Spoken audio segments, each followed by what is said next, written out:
Power Apps started life as a single maker tool, but real business apps need teams. Collaboration discipline is what stops people from overwriting each other's work. Co-owners can edit the same app, but only one person can edit at a time. The second person gets a read-only view with a warning banner. Use environments and solutions, next lesson, for true parallel work across multiple makers. Version history is your safety net.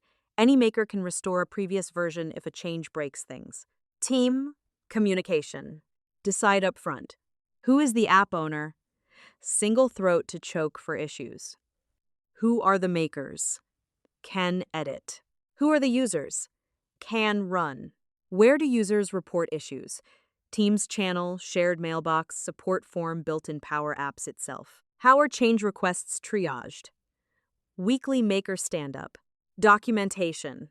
Power Apps doesn't auto-generate docs.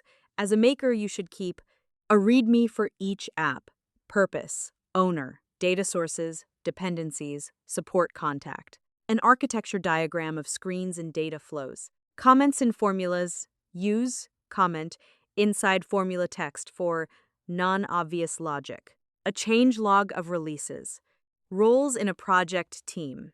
Business owner defines the problem and approves releases.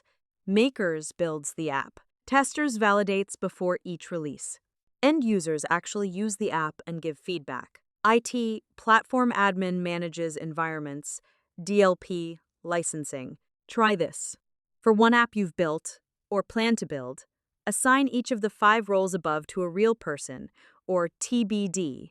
Write a one-page README that covers purpose, owner, data sources, and support contact.